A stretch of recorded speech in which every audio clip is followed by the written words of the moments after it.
வணங்கித் துதிக்க அறியா மனிதருடன் இணங்கி குணங்கெட்ட துட்டனை ஈடேற்றுவாய். கொடியும் கழுகும் பிணங்கத் துணுக்கை அலகை கொண்டாடப் பிசிதர்தம் வாய் நிணம் கக்க விக்கிரம வேலாயுதம் தொட்ட நிர்மலனே. வணங்கி துதிக்க அறியா மனிதருடன் இணங்கி குணம் கெட்ட துட்டனை ஈடேற்றுவாய். கொடியும் கழுகும் பிணங்க துணக்கை அலகை கொண்டாட பிசிதர் தம் வாய் நினம் கக்க விக்கிரம வேலாயுதம் தொட்ட நிர்மலனே.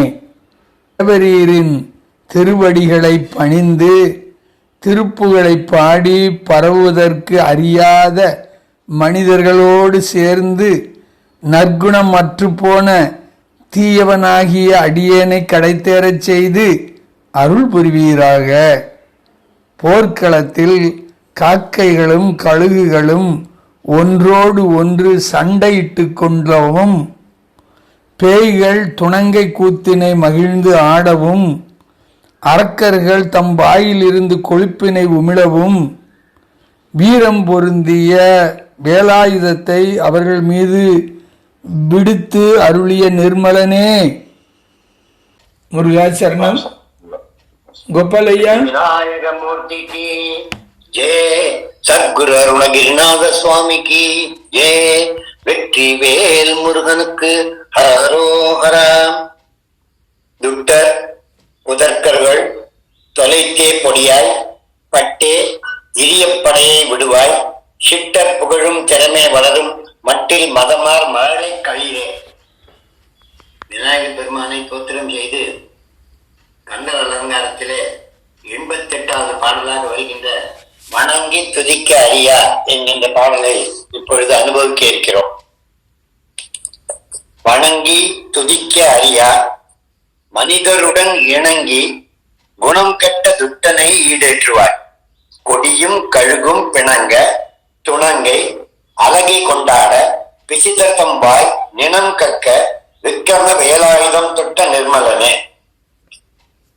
இந்த பாடலில் பிரார்த்தனையாக அருணகிரிநாதர் வேண்டிக் கொண்டிருக்கிறார். இந்த குணம் கெட்ட துட்டனை நீ ஈடேற்றுவாய் அப்படின்னு பிரார்த்தனை கேட்கிறார் இந்த பாடல்ல.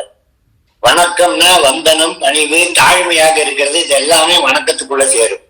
துதிக்க என்றால் போற்றுதல், துதி செய்தல், ஆண்டவனை பாடுதல், அர்ச்சனை செய்தல், இதெல்லாம் துதிக்கிறதாகும். அறியாத மானிடரை இணங்கி அந்த இறைவனை தோற்றம் செய்யாத மூர்க்கர்களுடன் சேர்ந்து இணங்கி குணம் கெட்ட, நல்ல குணம் இருந்தும் கெட்டு போன 5 கெட்ட குணம் அடைந்த துட்டனாகிய என்னை, கெட்டவனை பாவியை ஈடேற்றுவாய். துன்பத்திலிருந்து கடை தேற்றுவாய். ஒரு பாவியா பிறக்கிறத எல்லா உயிரும் சுத்தமான பரிசுத்தமான ஆத்மாவா தான் பிறக்கிறது. இந்த பிரகிருதியில சேர்ந்து மாயை சேர்ந்து பிரகிருதி சுபாவமான கெட்டதெல்லாம் ஏற்பட்டு கெட்டவனாகி தானும் கெட்டு மற்றவரையும் கெடுக்கின்ற இந்த மனித பிறவி, மனிதர்கள் இணங்கி கெட்டு குணம் கெட்டு துட்டனாக மாறுகிறார்கள். துட்டனுக்கு முக்தியை கொடுக்க வேண்டும் என்பதற்காக என்னை நீ எப்படியாவது ஈடேற்றுவாய் அப்படின்னு முருகன்ட்ட வேண்டுகிறார். ஈடேற்றுவாய். கொடியும் கழுகும், கொடினா தாகம், கழுகு அப்படின்னா கழுகு பருந்து அப்படின்னு தமிழ்ல சொல்லுவாங்க. வல்லூரு, பருந்து, கழுகு, கொடி இதெல்லாம் இருக்கு. கொடி என்பது கைட்டுன்னு சொல்லுவாங்க வீட்டுல. கழுகு அப்படிங்கறத வல்ச்சர் அப்படின்வா. இந்த 2 பறவைகள் இது என்ன பண்ணுன்னா மாம்சத்தை உண்ணக்கூடியது. பிணங்கள் விழுந்தா அந்த பிணங்கள் எல்லாம் எடுத்து உண்ணுமா. இந்த போர்க்களம் நடக்கிற சூரபத்மாதிகளை அழிக்குது. போர்க்களம் நடக்கிறது. முருகப்பெருமான் சூரபத்மாதிகளை எல்லாம் அழிக்கிறார். வீரபாபு தேவர் வாளினாலே வெட்டி வீழ்த்துகிறார். இந்த மாம்சம் எல்லாம் கீழே விழுறது. பூதகணங்கள் எல்லாம் அரக்கற்கணங்களை சேர்த்து வெட்டி வீழ்த்துகிறது. அந்த மாம்சங்கள்லாம் மலை போல குவிகிறது. இந்த வானத்தை எட்டுகின்ற அளவில் குவிஞ்சுதான். அப்ப கழுகுகள், பருந்துகள், வல்லூர்கள் இதெல்லாம் அதை கடிச்சு அந்த மாம்சத்தை எடுத்து சாப்பிட்டு இங்கு அங்குமாக போட்டி போட்டு கொண்டு சாப்பிட்டுதான் அந்த ஒண்ணு பிடுங்கி பிடிச்சுக்கிறதுக்கு பிணங்கன்னு பேரு. பிணங்க துணங்கை அப்படின்னு பேய்கள் எல்லாம் சேர்ந்து ஒரு டான்ஸ் ஆடும். அந்த டான்ஸுக்கு துணங்கைன்னு பேரு. எப்படி இப்ப கூத்து, கதகளி, பரதநாட்டியம்னு சொல்ற மாதிரி துணங்கை அப்படின்னு ஒரு நாட்டியம் இருக்கு. அந்த துணங்கை நாட்டின் பேய்கள் பண்ணுமா. அந்த பேய்கள் எப்ப பண்ணும்னா பசியா சாப்பிடறதுக்கு இல்லாம திண்டாடின்னு இருக்குமா. அப்ப இந்த போர்க்களம் நடக்கும் போதுதான் அந்த பேய்கள், பிசாசுகள், பூதகணங்கள், ராட்சசுகள், கிண்ணறர், கந்தர் இவெல்லாம் வருவார். வந்து அதுக்குள்ள நடக்கிற பைரவி, காளி இவங்களெல்லாம் வந்து சண்டை போட்டு ஒண்ணுக்குன்னு பைரவர் விழுந்த மண்டைகளை தான் எடுத்து வரா. காளி அந்த அரக்கருக்குள்ள மண்டைகளை தான் மாலையா போட்டு கழுத்துல முண்டி மாலா போட்டு போகலாம். இந்த மாதிரி இந்த போர்க்களம் நடக்கும்போது என்னென்ன அமக்களம் ஏற்படுறது என்பதை எல்லாம் அருள்வகையினால போர்க்கள தலகை வகுப்பு அப்படின்றத அழகை வகுப்புல பேசி இருக்கிறார் ரொம்ப சிறப்பாக. அந்த துணங்கை என்கின்ற பேய் நாடகம், அழகைனா பேய், அந்த பேய்கள் ஆடுகின்ற நாட்டியம் துணங்கை. அது நாட்டியம் ஆடி கொண்டாட, அது அனுபவித்து மகிழ்ந்து கொண்டாட பிசிதர்த்தம் பாய். பிசிதர்னா அரக்கர்கள். அந்த அரக்கர்கள் கொழுப்பு ஜாஸ்தி ஆகி போய் அவனுகளை தேவர்களை எல்லாம் அடக்கி அடிச்சு தொல்லையெல்லாம் பண்ணிட்டு இருந்தாங்க. அரக்கர்கள் எவ்வளவு துன்பம் பண்ணினாங்க என்பதெல்லாம் கந்த புராணத்துல படிச்சா தெரியும். அரக்கர் பண்ணுகிற துன்பங்களை மட்டுமே ஒரு 8 பாடல்ல மிக்க அழகாக விவரித்திருக்கிறார்கள். அந்த மாதிரி இந்த அரக்கர்கள் கொழுப்பினாலே செய்த கொழுப்பை எல்லாம் முருகப்பெருமானுடைய வேளானது தகர்த்து அந்த கொழுப்பெல்லாம் வாயினால கக்கறாளாம். அந்த போர்க்களத்துல நடக்கிற நிகழ்ச்சிய டிவியில பாக்குற மாதிரி அருள்நாதர் பார்க்கிறார். பிசிதர் தம்பாய் நினம் கக்க. நினம்னா அந்த உடம்பு உள்ளுக்குள்ள இருக்கிற மாம்சத்தெல்லாம் கக்கறாளாம். நினம் கக்க. விக்ரம வேலாயுதம் தொட்ட நிர்மலனே. வேலாயுதத்தை அப்படி பராக்கிரமம் வாய்ந்த வேலாயுதத்தை தொட்ட நிர்மலனே சொன்னார். முருகப்பெருமான் விட வேண்டாம், கோவில் சிண்டி எரிய வேண்டாம், தகர்க்க வேண்டாம். அந்த வேளானது தானே விளங்கி தானே எழுந்து சென்று அரக்கர்களை எல்லாம் அழித்து எய்த பின்பு மீண்டும் கண்ணன் கையில் வந்து நின்ற வேல் தானாக வந்து நின்னுக்குமா. அதுக்கு தெரியுமா முருகன் கை விதிர்க்கும் போது இது அசைச்சா போறோமா என்ன பண்ணணும்னு தெரிஞ்சு போய் அந்த வேலானது என்னென்ன பண்ணிட்டான். அந்த போர்க்களத்துல எல்லாத்தையும் அடக்கி உருட்டி அந்த போர்க்கள அரக்கர்களை குத்தி அந்த ரத்தங்கள் எல்லாம் கீழே விழுது. அந்த உதிர்ந்த ரத்தத்தை ஒரு குளமாக்கி அந்த குளத்துல இருக்கிற தண்ணியெல்லாம் காலி பண்ணி அந்த தண்ணிக்கு மேல உதிரம் நினைத்து விளையாடுமா அந்த வேல். அரக்கர்களுடைய உதிரத்தை குளத்தை கட்டி உடைப்படைய அடைத்து புனர் கடித்து குடித்து, புனர்னா தண்ணி, குளத்துல இருக்கிற தண்ணியெல்லாம் புனர் கடித்து குடித்து உடைப்படைய அடைத்து உதிரம் நிறைத்து விளையாடும் வேல். அப்படி வேல் வந்து அந்த மாதிரி விளையாடிச்சான். அதெல்லாம் வந்து அந்த வேல் வகுப்பிலே வேல் விருத்தத்திலே அருள்கின்றார் மிக்க சிறப்பாக விளக்குகின்றார்கள். இங்கே வணங்கி துதிக்க வேண்டும். முருகாமனமும் சிவஞானம் உணரா அறிவும் உன் புகழை ஓதானாவும் ஓத கேட்டு உவந்தே இதிலேயே நதி போல பெருகாவிழியும் உடையனை பிறவைக்கடலில் வீழாமல் பேணி எடுத்து இங்கு எனது உள்ளம் பிரியா விரிஞ்சை பதிவாழும் முருகாவர்க தருவேத முதல்வாவர்க வினைத்திற்கு முனைவாவர்க மலராறு முகவாவர்க திருமாலின் மருகாவர்க அடியார்கள் வாழ்வே வருக தெய்வம் சிகாமணியை வருக வருகவே உன்னை வணங்குகிறேன் என்று முடிமேல் அஞ்சலி செய்பவர்கள் நேயக்காரா. கைய மேல தூக்கி அஞ்சலி செய்வது பகவானுக்கு பிடிச்சது. ஆண்டவனை வணங்கும் போது கைகளை மேலே தூக்கி வணங்க வேண்டும். பெரியோரை வணங்கும் போது நெஞ்சுக்கு நேரா வைத்து வணங்க வேண்டும். மன்னர் போல இருப்பவர்களை வணங்கும் போது முகத்துக்கு நேரா வைத்து வணங்க வேண்டும் என்று வணங்குகின்ற விதிகளை கூட சொல்லி இருக்கிறார்கள். வாழ்த்த வாயும் வாழ்த்து இறைவன் நம்மளுக்கு இந்த மாதிரி ஒரு சரீரத்தை கொடுத்து ஆனந்தமான வாழ்வை அமைத்து தந்து 100 ஆண்டுகள் வாழ்வதற்கு சிறப்பை தந்த இறைவனுக்கு நம் வாயினாலே என்ன செய்ய வேண்டும்? வாழ்த்த வாயும் நினைக்க மரணெஞ்சும் தாழ்த்த சென்னியும் தந்த தலைவனை தூழ்த்த மாமலர் தூவி துதியாதே வீழ்த்த வாழ்வினை ஏன் நெடுங்காலனே. இந்த வினையை பிடிச்சு நான் வாழ்ந்துட்டு இருக்கேனே, நான் என்ன பண்ணணும்னா இறைவனுக்கு கொடுத்த வாயினாலே அவனை பாட வேண்டும், கைகளினாலே அவனை வணங்க வேண்டும், கண்களினாலே அவன் காட்சியை காண வேண்டும், உடலினாலே அவன் இருக்கின்ற இடத்துக்கெல்லாம் சென்று அவனை தரிசனம் செய்ய வேண்டும், உடலினாலே அவன் காரியங்கள் எல்லாம் சரியை கிரிய யோகங்கள் முதலான செய்து இறைவனை அடைய வேண்டும் என்பது பெரியோர்கள் ஒரு கருத்து. இதுல என்ன விஷயம்னா 6 அறிவு படித்த மனிதன் இறைவனை வணங்குவதற்கு நம்பிக்கை இல்லாமல் இருக்கிறார். 5 அறிவு படைத்த 1 அறிவு படைத்த மிருகங்கள், விலங்குகள், பாம்புகள், புழுக்கள் இதெல்லாம் கூட இறைவனை வணங்கிச்சான். எறும்பு முதல் யானை கடை ஈசனை பூஜித்து பெருங்கதி கண்டும் தேரார் பேய்கள். எறும்பு முதல்ல யானை வரைக்கும் எல்லா மிருகங்களும் ஈஸ்வரனை பூஜை பண்ணிட்டு பெருங்கதி அடைஞ்சது நமக்கு நிறைய காட்டிய. திருவானைக்காவல்ல யானை பூஜை பண்ணிட்டு, ஸ்ரீகாளஹஸ்தியில சிலந்தி பூஜை பண்ணிட்டு, பாம்பு பூஜை பண்ணிட்டு, யானை பூஜை பண்ணிட்டு. எறும்பூர்ல எறும்புகள், திருவெரும்பூர்ல எறும்புகள் பூஜை பண்ணிட்டு, குரங்கு பூஜை பண்ணிட்டு, அந்த சிவபெருமானை பன்றி பூஜை செய்தது. இப்படி விலங்குகள் எல்லாம் பூஜை செய்து நற்கடி அடைந்தது. எறும்பு முதல் யானை கடை ஈசனை பூஜித்து பெரும் கதி கண்டும் தேரார் பேய்கள். இதை பார்த்துட்டு கூட நமக்கு புரியலையே. மிருகங்கள் கூட இறைவன்கிட்ட அனுகிரகத்தை வாங்குறது, நமக்கு இறைவன்கிட்ட அனுகிரகத்தை வாங்க தெரியலையே. கண்டும் தேரா பேய்கள் இரும் தெய்வம் உண்டென்பர். தெய்வம் உண்டுன்னு நினைச்சுக்கணும்.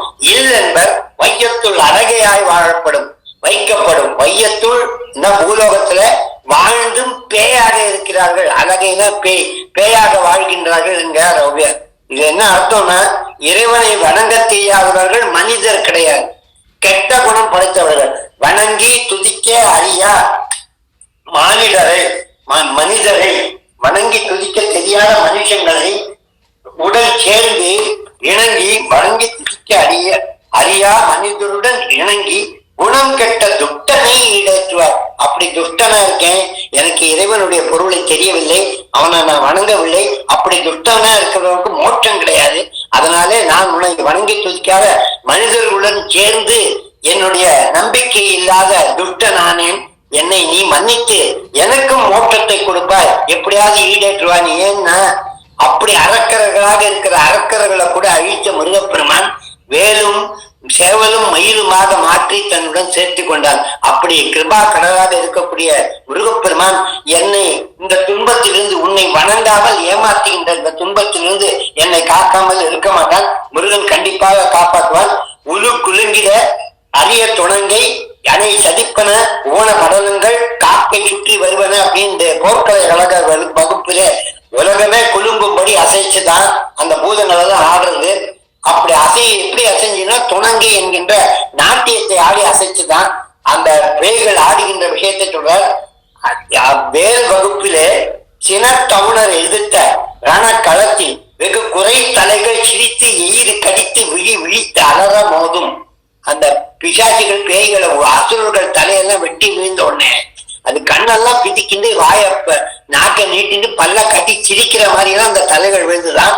இந்த பேய்கள் அதெல்லாம் கொத்தி கொத்தி எடுத்து தின்னது. இது முருகனுடைய வேலை என்ன பண்ணித்தான், இதை எடுத்து இது ஸ்பூன் ஃபீடிங் பண்ணித்தான். அந்த மாம்சத்துல எடுத்துட்டு பேய்களுக்கு பிசாசிகளுக்கு இதுக்கெல்லாம் வாயில வல்லூர் கழுகுக்கெல்லாம் வாயில கொடுத்துதான். பசித்தலகை முசித்து அழுது இந்த அழகின பேய்கள் எல்லாம் அழுதுதான். இத்தனை நாளா எங்களுக்கு சாப்பாடு கிடைக்கல, இன்னைக்கு சூரபத்மாதிகள் அழிக்கிற இந்த அரக்கர்கள் கூட்டம் அழிந்து வீழ்கின்றது, ஏகப்பட்ட சாப்பாடு நமக்கு பிரமாதமான போஜனம் கிடைச்சது, இதை சாப்பிடாம இத்தனை நாள் அழுதுட்டு இருந்தது, இனிமே எங்களுக்கு சோறு கிடைக்கலன்னு முருகன்கிட்ட முறையிடாதான். பசித்து அழகை முசித்து அழுது முறைப்படுதல் ஒழித்து, நான் இனிமே போய் எனக்கு கொடுக்கிற சாப்பாடு பத்தல, நான் சாறேன், என்னை காப்பாத்துன்னு முருகானும் வேண்டிக்காதான் வேலை. இந்த பிசாசுகளை தான் முறைப்படுதல் ஒழித்து அவுணர் உரத்து உதிர நினத்தசைகள் புசிக்க வருது சேரும். அரக்கர்களை உடம்பிலிருந்து வருகின்ற நினம் தசைகள், அது வாயிலிருந்து நினங்க கிச்சு சொன்னாங்களே, பிணங்க துணங்க அழகை கொண்டாட பிசித்த தம்பாய் நினம் கக்க அந்த நிலத்தை எல்லாம் எடுத்து புசிக்க வரு நேரும். சலத்து வரும் அரக்கர் உடல் கொழுத்து வளர் பெருத்த குடல் சிவத்த தொடை என சிகையில் விருப்பமோடு சூடும். அதை எடுத்து தலையில விருப்பமா அவங்களோட குடல் எல்லாம் உருவி நரசிம்மாவதார் மேல போட்டுண்டா மாதிரி இந்த அரக்கர்களுடைய குடலை எல்லாம் உருவி மேல போட்டுண்டா முருகனுடைய வேல். பானுகோப பகைஞன் என் மேனீஸ்வர குருதி பாயவே வெட்டி இரு துண்டமாக்கிடுமே. முருகனுடைய வாழ் பானுகோபனை எப்படி தேவர்களை கொண்டு நீ ஜெயில போட்டேன்னு கோபம் பட்டு அந்த பானுகோபன் ஆகிய அரக்கனை 2 துண்டாக வெட்டி 2 துண்டாக கீழே விழுந்து ரத்த களம் அங்கே புறப்பட்டு ஒரு பெரிய நதியாக பிரிகிறான். பாடிலே யுத்தகல மீதியில அந்த யுத்த காலத்துல விழுந்திருக்கிற மாம்சத்தை பார்த்து சுற்று நரி பாய் பேர் தூச்சிட நிலங்கள் ஊட்டியுமே. பாரு சொன்ன கைட்டு இந்த பருந்துகள் எல்லாம் மேலே வளர்ந்து வந்தது, கழுகுகள் எல்லாம் மேலே வந்தது, இந்த மாம்சத்தை சாப்பிடறதுக்காக தூய்த்திட நினங்கள் ஊட்டிடுமே. இதுகளுக்கெல்லாம் ஸ்பூன் ஃபீடிங் பண்ணிட்டு அந்த வாழானது வேதாள பூதமோடு காளி காலாத்திரிகளும் வெகுளூர் பசாசகனமும் வெண் கழுகுடன் கொடி பருந்து புவனத்தில் வெம்பசி ஒழிக்க வந்தே ஆதார கமடமும் கணவன வியாழமும் அடக்கிய தடக்கிரி எல்லாம் அசைய நடுங்கெடுத்த தானவர் நிஷத்து நினர்தசை அருந்தி புறத்த மெய்வேல். இந்த வேலானது அசுரர்களுடைய நிலத்தை எல்லாம் வெட்டி வீழ்த்தி அதெல்லாம் எடுத்து புசிச்சு உண்டுது அப்படின்னு சொல்றாங்க. அப்படிப்பட்ட முருகனுடைய விக்கிரமம் வாய்ந்த பராக்கிரமம் அந்த வேலானது அதை கையில வச்சு கொண்டிருக்கிற வேலவன் எல்லாம் நம்மள பகைங்க எல்லாம் நீக்கி, துன்பத்தை எல்லாம் நீக்கி, நம்முடைய வியாதிகள் எல்லாம் நீக்கி அனுகிரகம் கொடுக்கறதுக்காக தொட்ட வேலை, தொட்ட பவித்திரமான வேலை கையில வைத்துக் கொண்டிருக்கிற வேலாயுதத்தோட அவன் நிர்மலன், அனனியன், அமலன். மலன்னா மலம், மும்மலம், ஆணவம் கர்மம் வாய்ந்த மும்மலம் மனிதருக்கு உண்டு, இறைவனுக்கு இல்லை, முருகப்பெருமானுக்கு கிடையவே கிடையாது. அதனாலே அனனியன், அந்நியன் இல்லாதவன் அவன் ஒருத்தன் தான் தெய்வம். அனனியன், அமலன், அமோகன், அநேகன், ஏகன், அபிதவன், நித்யன், அஞ்சல் என பிரசண்ட வாகைப்பயங்களேன் முருகனுடைய கைகளை சொல்வார். அப்படி வேலாயுதத்தை, பவித்திரமான வேலாயுதத்தை கையில பெற்ற முருகப்பெருமான் நம்மளுடைய துன்பங்களையும் பாவங்களையும் வியாதிகளையும் போக்கி என்றென்றும் அனுகிரகம் கொடுத்து மரண பிரமாதம் நமக்கு இல்லை என்று காட்டுகின்ற பிரார்த்தனை செய்யக்கூடிய பாடலாகி இந்த பாடலை இப்போது பார்த்தோம். வணங்கி துதிக்க அறியா மானிடருடன் இணங்கி குணம் கெட்ட துட்டனை ஈடேற்றுவார். கொடியும் கழுகும் பிணங்க துணங்கை அழகை கொண்டாட பிசிதர்த்தம் வாய் நினம் கக்க விக்ரம வேல் தொட்ட நிர்மலனே என்கின்ற ஒரு சிறப்பான பாடல். வெற்றிவேல் முருகன் கரோகரா.